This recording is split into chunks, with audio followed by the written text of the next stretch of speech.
Yes. We meet again. We do.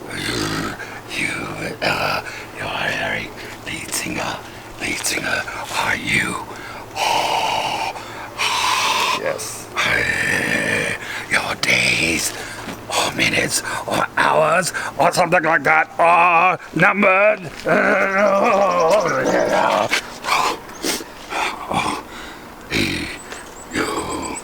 You are Shane, Yes. brother Shane. You and me, you are Shane, the other half of peace, love, and destruction. Yes. Woody, you are Woody. Yes, I You know. are a drummer. I know. You are a drummer. There Yes. have been other drummers. There was another drummer that is not you, but you are the drummer, and you have been in the band for how long now? Off and on 20 for 20 years. 20 Maybe, years. I don't know. 20 years. Twice. And somehow, Twice. like the rest of the band, you managed to survive. I find it interesting that you managed to survive when so many others have fallen by the wayside. You are bass player. Yeah. And what is your name? Rick. Rick. Hi, Rick. You know, if you had short hair and presented yourself in a much more butch manner, possibly you and I would get to know each other in a much more intimate manner. As it is, you all are much too old for me to be interested in sucking on your ding-dong. Yes. And of course, I just lied like a motherfucker. Yes, I would suck all of your ding-dongs if given the chance, and I probably will have a chance once we drink some alcohol and prepare for the interview.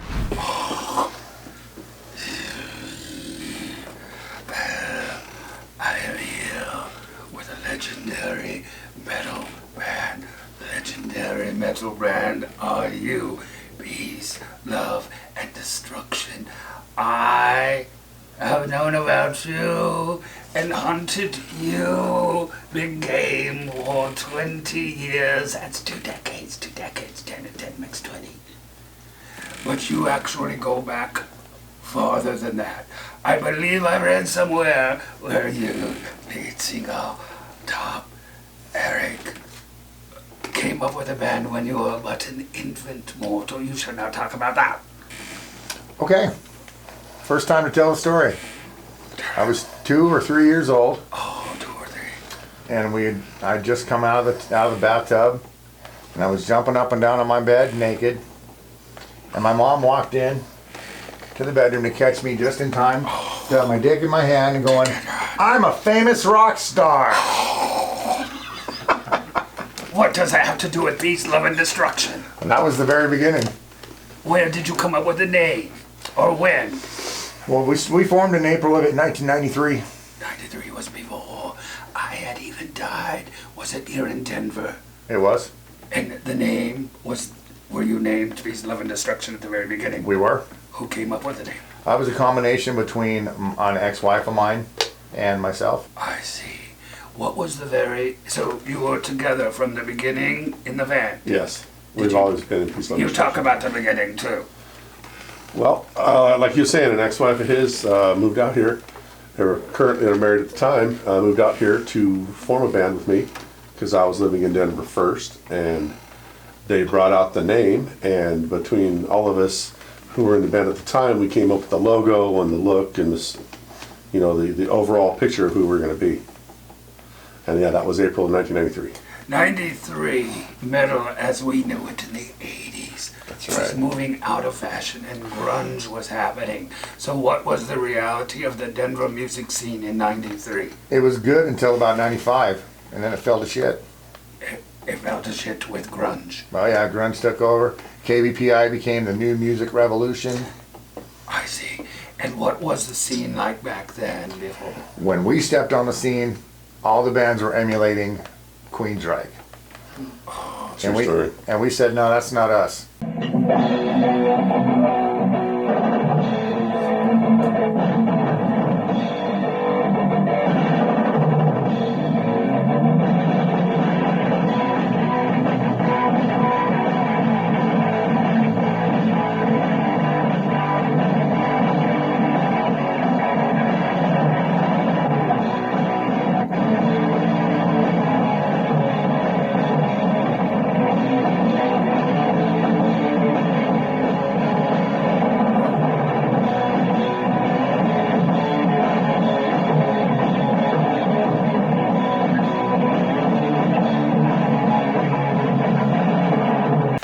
what were the influences that ended up with your sound? Oh man. You know, people always ask me that question. Do you think after 30 years I'd have a decent answer? Yes, I really you don't. should. Obviously, bands like Kiss influenced us. We used to do a lot of theatrics on stage. Kill People, Electric Chairs, Belly Dancers, things like that. Alice Cooper, his antics on stage was definitely an influence. But musically, I'd have to say, I was once told that we seemed like something between Sabbath and Pantera with some Slayer thrown in. Was that inaccurate? I think so. Those are bands who we always looked up to. We don't emulate anybody, but obviously we cop certain things from different bands that influence us that that we like to listen to.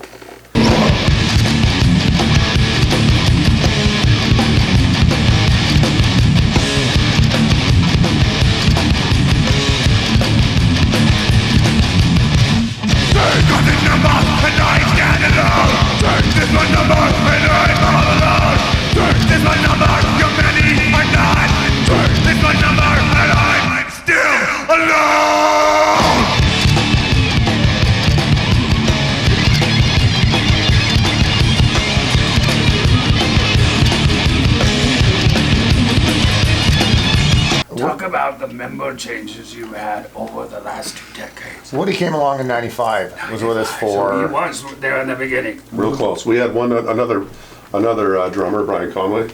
He was with us when we first started, About a year and a half. and then he went his separate way. The jam with Pearl Jam, I think, and then Woody jumped in the band. He was spent about 2.5 years with us. Then he broke his back. You broke your back. How Yeah. did you break your back? Car hit me. Oh, God, did you? Yeah.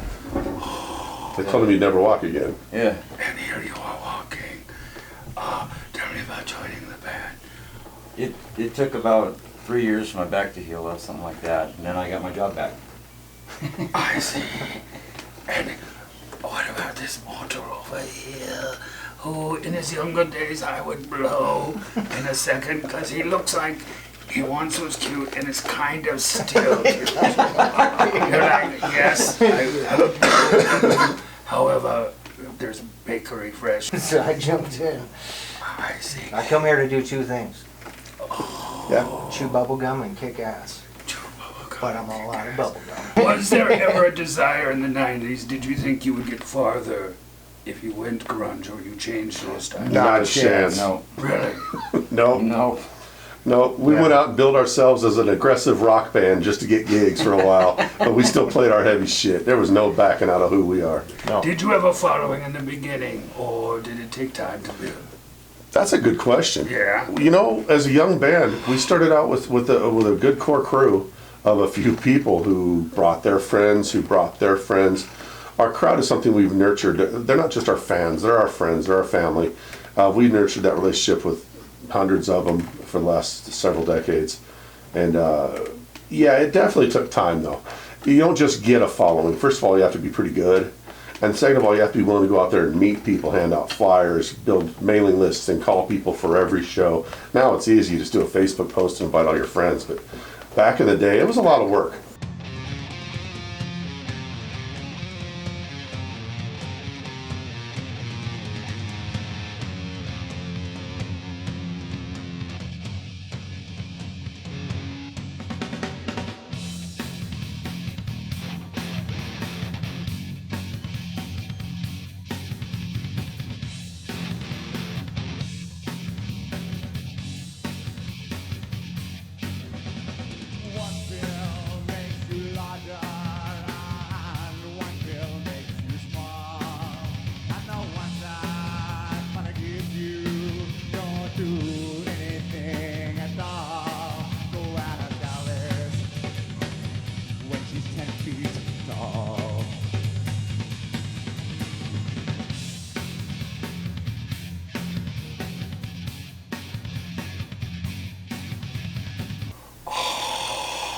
Second album. When did that happen? Second album came out in 95, I want to say. 95 or 96. And what was that called? It's entitled Songs for the Pit. Song for the Pit. And it was a I 5-song. remember seeing that.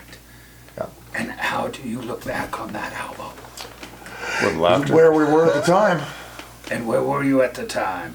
Young and brash and a lot of Inexperienced. balls. I see. And were you yet in the band for songs? That's You time were- capsule, right? No, That's time capsule later. stuff never got released. Okay. But you were with us for Songs for the Pit, I believe. Yeah, I was. That was Keith Which are Jordan. like, no, Yeah. so you don't count yet. So, after that, there was a third album. That would have been 2000, 2002, I think we released it. 2002 maybe. Yeah. What was that called? Feed Your Head. Feed Your Head is the Yes. one I'm most familiar, and I think most mortals are. Yes. Now, I made a comment, and I recognized something with the drummer at that time. That was some really tribal, busy stuff. I really think the drum stuff on that album took the songs up to another level. It made it almost something else. Was that by intent, or was it a surprise? That's a good question too. You're good at this. You've done this a couple times. Definitely by design. When we wrote the songs, we had specific things in mind, and that was Michael Garduno on drums for that. And he was a really great drummer. I hope he's still around doing good. I don't know, but But he had drug problems. I don't discuss those issues. I do. Do you know what drugs he was on at the time? I don't. If he were on, was he hot? No. No, he was But, older and uglier than us, Oh, okay. but talented as a motherfucker. Talented as a motherfucker. When we did the tribal beat, the tribal drums for Of the End, Eric actually had that in mind. So Where did you get that idea? Was someone else doing it? that was No, way before Godsmack. You're. no, we're both you were artists. gonna We've say always something. been. Yeah, these guys, Shane's taught me beats before, and he's not even a damn drummer. He gets a beat in his head, and he said, "This is what I want." One time he said, "Get the hell out of there." Let me show you. And And I don't he play did it. drums. I flipped him off and walked out of Now, practice. I I'm listened not to sure. some live stuff with you, and you're very good too. Thank you. You're very strong. But did you feel intimidated by recreating those songs from that album? With so I many wrote some of those intricate songs on the album. lines. Yeah, he wrote some of the songs on that album actually Oh, before he left. See, Woody was with us. We wrote the songs. He left because he was broken Oh, back. broken back. Michael joined the band. We recorded the songs. And Michael he had had to drug leave. problems, and I would normally want to do them if it was meth, because here is the reality you do not know about.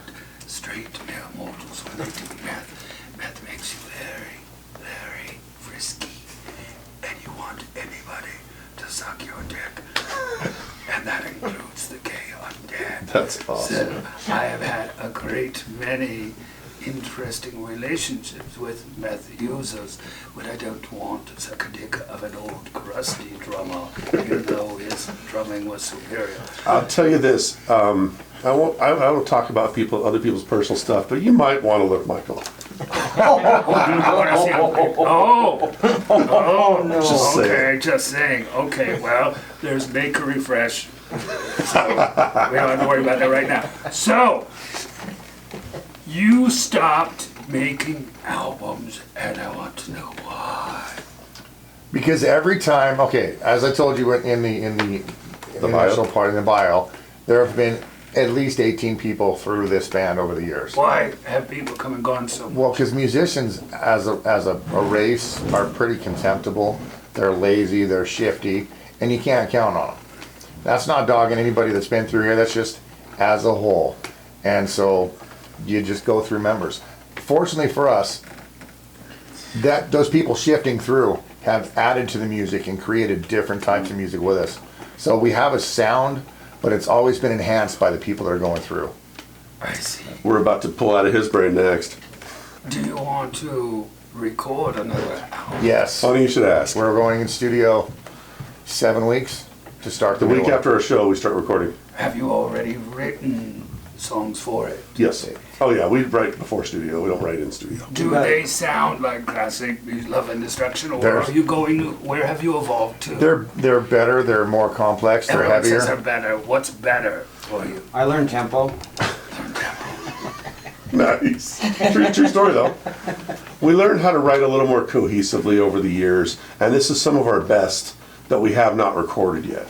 So we've got some songs that have been sitting in the can, or sitting in the the stockpile for a while, and we're going to put some of those on tape, or on not tape. And we were You know what I mean? Recording. we were actually in studio halfway through our album in 2008 when we had a major catastrophic breakup. We had what? I got divorced, I got divorced. and then Woody got his arm severed. Damn. So that put an end to Little the Final recording. Destination life mode. I You could got keep it. you busy all afternoon, man. I'm telling you. They told him he'd never drum again. Told me I'd never walk again. This he's been through it. Yeah, they told him that again. So we took a break, shelved everything for then, and it was over 5 years before we hit the stage again. We didn't break up. We still got together. I moved to Wyoming, started a studio up there. We still got together and played. We just didn't play out. We didn't really write any new music. Just got together for fun. Just got together for fun. And on the 20th anniversary, Shane said, "Hey, motherfuckers, We're doing a show." We're doing a show." What was it like to play after such a long break? It was amazing. It was amazing. Our crowd is. I love our people. They support us. They cheer for us. They don't sit back at their tables. When we get on stage, they come to the front and they feed us that energy, and we feed it back and forth. It was a very humbling show. I think we sold 350 tickets to that. What type of mortals like peace, love, and destruction? Well, these days, old ones. Crusty. Krusty. No, that's a fun question. These days, it's not just our original fans who used to come see us in the 90s. It's their kids who have all grown up, who also bring their kids. We have a 3-generational crowd, and they're amazing. They feed us love. Let me tell you, when we got off the stage for our 20th anniversary show, I was absolutely humbled, which I'd never been. I'm a rock star, blah, you know, all that shit. After getting off the stage for that show, I was stunned that they still wanted to hear us and that they would feed us that love. It was amazing. So we knew we had to stay back on stage. We couldn't fade away.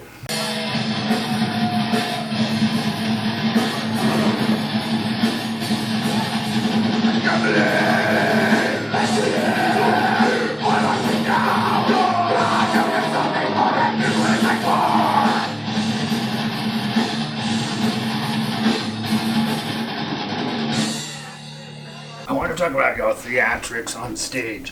When I came upon I believe the first show I saw was I think it was at the Ogden. You used to do something on stage where you killed yourself, Oh, yeah. did something, and I missed it. I went up to the bar and you called from the stage. Pause 1 second. Where is my beverage girl? I'm here. I require a beverage. She is an acceptable vagina. She doesn't talk about me.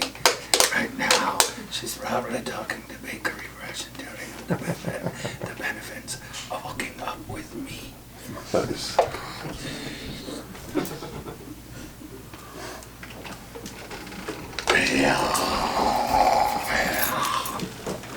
Are we going again? Go. Okay. I was up getting a drink, and you called from the stage. You said, Maris, Maris, and I missed it. I turned around after it happened, but I don't know what happened. You did some cool shit on stage. You should now talk about the cool shit you've done on stage. Yes. Okay, well, we do a song about a guy that's a murderer, and he gets caught, and he goes to jail. He goes to prison, and he still has this need to kill, so he kills himself. And during that song, I enact the killing with a knife, and I cut my arms, I've seen that. yeah, cut my throat, stabbed myself in the Throat, stomach. that's what it was. Yep. Take what is mine to give. Life, blood, and the word. As I'm feeling really, I just don't want to live.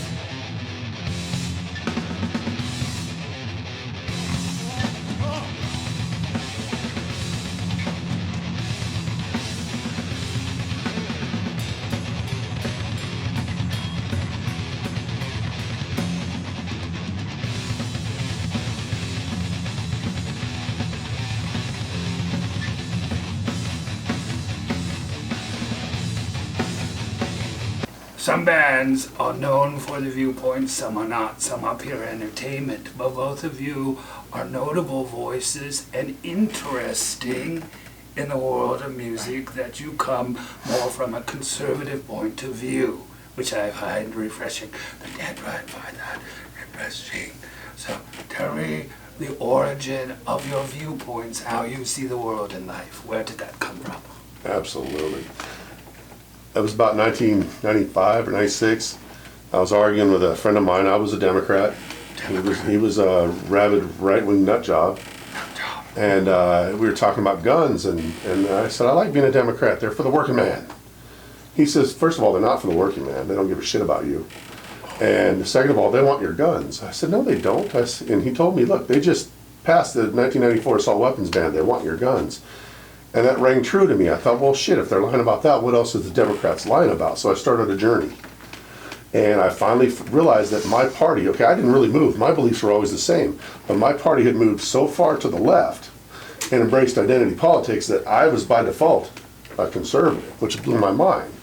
But then I realized that the conservatives are the party of God, guns, country, small government, low taxes. Those are all things I believe in.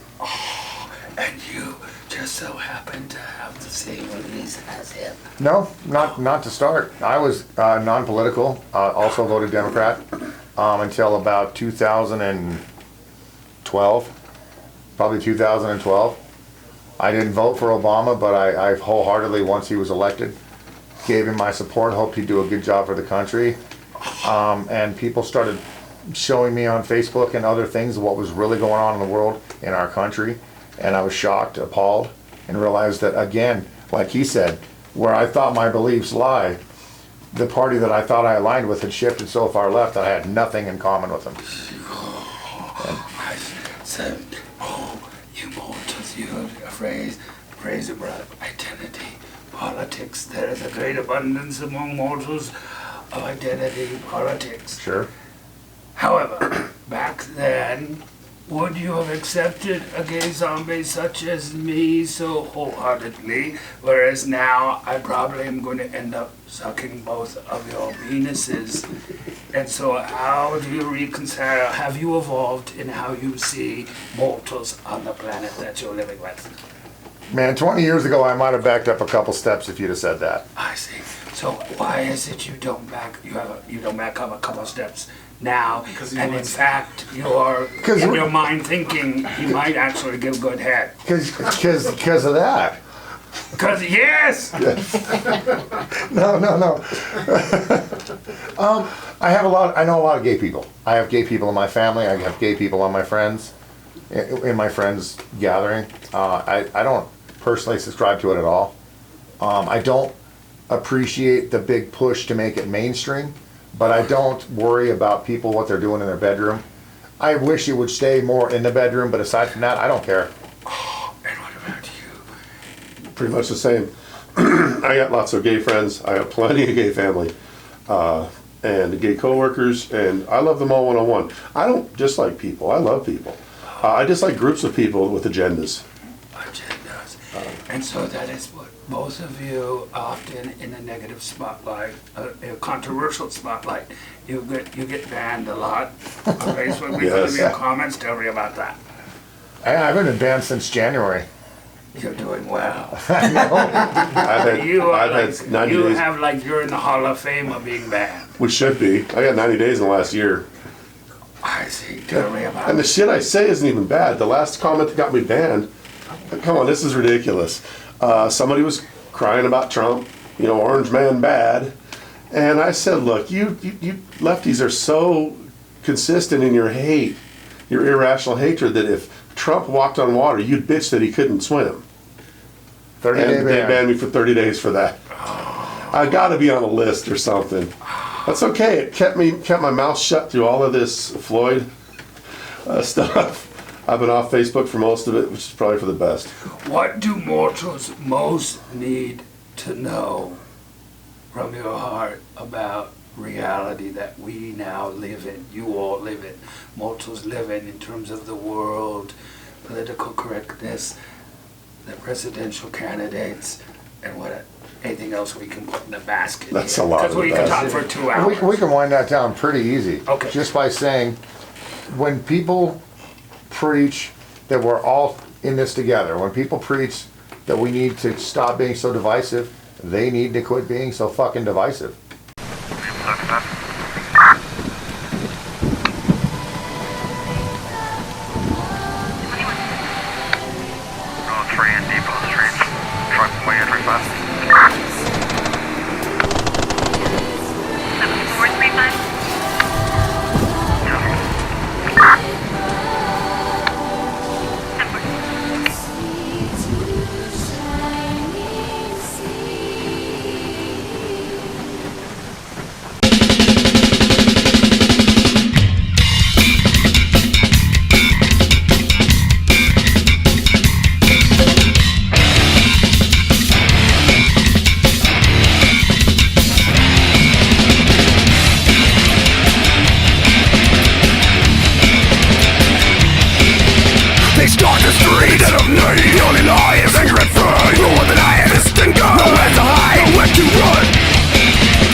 my thirst on your blood.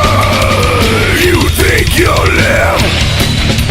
You're tripping, bitch, 'cause I'll kill you first.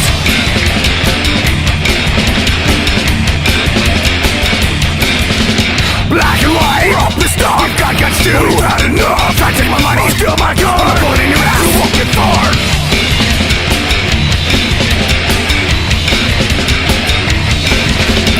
No more blood, innocent children erased. No more violence in the streets. I'll end this shit by whatever means necessary. 'Cause I'll kill you first. I'm gonna quench my thirst on your blood. You think you'll live?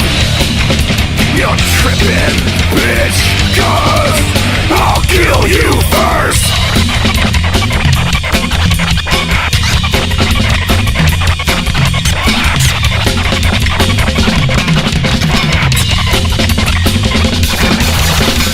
You say you had a bad childhood?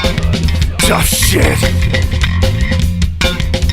You say you've been oppressed? Tough shit. Don't come whining to me. I never treated you bad. I never oppressed you. I got enough of my own shit to deal with. You think that gun makes you tough, you little bastard? Fuck you, I'll kill you first.